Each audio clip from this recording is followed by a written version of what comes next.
Njengoba sazi ukuthi uSajen Nkosi uboshiwe ngoLwesine ngesikhathi bekune-raid lapha emzini wakhe osePretoria, lapho amaphoyisa athole khona i-hand grenade, amadokethi, iy'nhlamvu. Sikhulumile nje ngalolo daba lolo. Namhlanje bekuwusuku lokuthi avele ecourt. I-SABC beyiskejulile ukuthi izoyi-broadcasta udaba lwakhe lokuba secourt ngo-11 if I'm not mistaken, or 11:30. Bengingomunye wabantu ebebelindile ukwazi ukuthi kwenzakalani ukuze ngikulethele indaba eqondile, kodwa emveni kokulinda isikhathi eside sesathola nawo umbiko. Khumutso osebenzele i-Eyewitness News usiphe nazi indaba wathi, breaking news, the Pretoria Magistrate Court has denied the media permission to film and record proceedings in the case against Fanny Nkosi. The court says it will not condone the media's later application. We cannot take pictures or videos of Nkosi. Qhubekile wabhala ukuthi, important, Magistrate Rene Venter denied the media permission to broadcast proceedings in the Fanny Nkosi case because the media only applied this morning and not the day before, as is the practice. This is despite the NPA explaining that yesterday was a public holiday. Isizathu esenza ukuthi umagistrate lo anqabe ukuthi udaba likaSajen Nkosi li-broadcast ukuthi imedia i-aplaye today ekuseni, kanti ngokomthetho funa ba-aplaye a day before. Kodwa ukuchaza kahle lo sisi ukuthi i-NPA ichazile ukuthi izolo bekuyi-public holiday, ayikho icourt ebivulile, so bekungeke kube possible ukuthi kungathiwa kuya-apply izolo, ubani obezo-entertaina leyo ndaba leyo. So ekuseni namuhla njoba ngithi besingabanye babantu ebesilindile ukuthi izo-broadcastwa le ndaba, sithe sisalindile basazisa ukuthi basali-argue lolu daba phakathi kwabameli bakaSajen Nkosi kanye ne-NPA okuyiyona esesayidini lalabo, ngoba abasimeli bakaSajen Nkosi bebethi udaba likaNkosi abafuni ukuthi li-broadcastwe. Ngithi ngikufundela nje into ayibhalile noKhumutso ukuze uzozwa ukuthi utheni. Nansi imessage ayibhale ngesikhathi besisalindile, uthe, it's unclear if Fanny Nkosi's lawyer will be opposing the filming and broadcasting of the proceedings. His lawyer have asked for time to consider the application. Okusho ukuthi ekugcineni bagcine sebesiphikisa lesicelo sokuthi udaba lwakhe lunga-broadcast.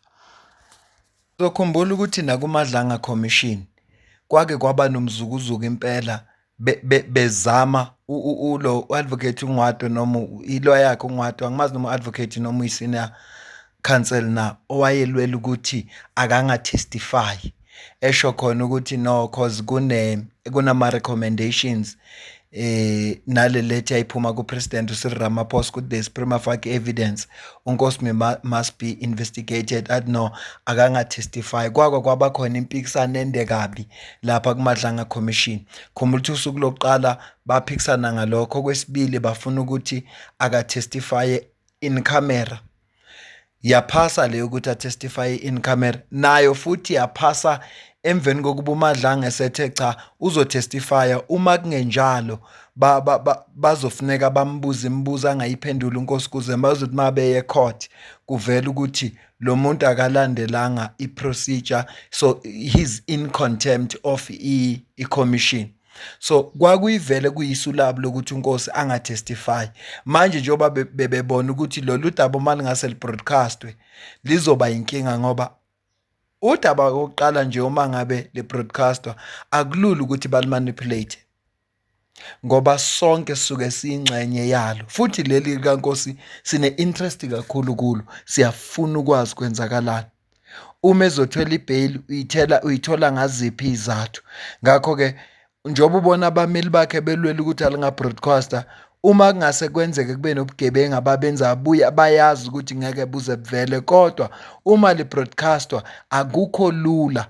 Angikwenzela umzekelo nje ophilayo, iSenzo Meyiwa trial ithi iqhubeka abantu bebe-analyzer kube kwenzakalani ngoba liya-broadcasta. Akulula ukuthi abantu bangenza noma yini.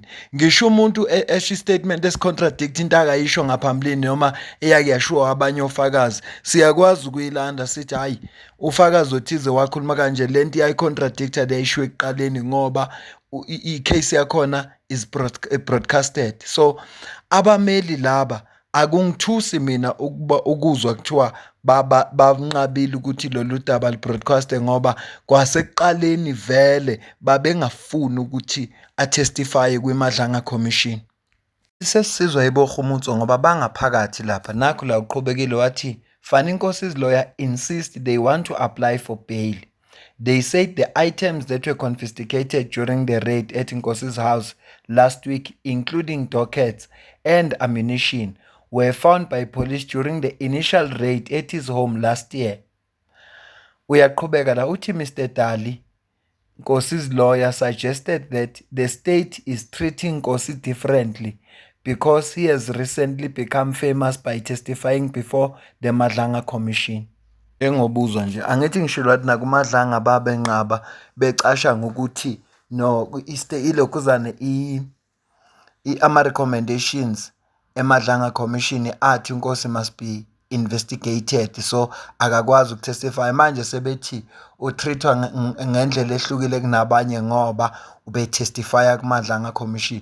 Bengikulindele ngithukileke makuthiwa akusungwato ilo uadvocate lo abamshoyo uDale angimazi-ke. Asiqhubeke futhi sizwe ukuthi uphinde wathini uRhumutso. Unye udaba futhi abameli bakaNkosi abalivezile ukuthi uNkosi lama docket abamthole nawo bengewona ama-original kodwa bekungama-copies.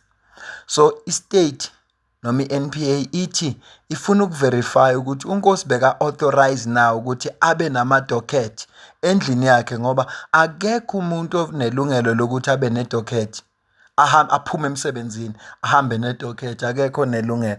Ama-docket alahleka kanje agcina amacala angasaqhubekanga. Olunye lodaba lube liphinde ladingidwa. Kanti futhi uNkosi abameli bakhe baphinde bafaka nesicelo sebheyili ukuthi bacela ukuthi kukhulunywe udaba lebheyili, athole ibheyili namuhla.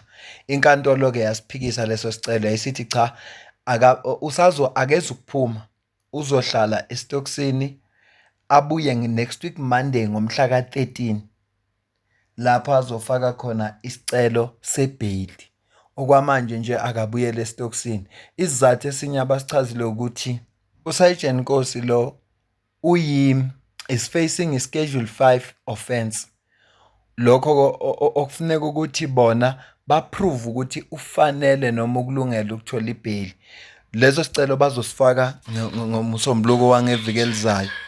The state is opposing indaba yakhe ebheyili, okusho ukuthi-ke ngeviki elizayo azolalelwa lama proceedings. Asazi noma bazophinde laba bemida ba-apply na ukuze lolu daba li-broadcast, kodwa kufanele khona ukuthi kube udaba applyelayo ukuze li-broadcast ukuze kungeze ukuba nibikho ubugebengu obukhona. Bengithi nje ngiku-update ukuthi kwenzakalani ngodaba likaSergeant Nkosi ngoba siripothile ngalo last week. Mina nawe sidibane kwivideo elandelayo. Ngiyabonga.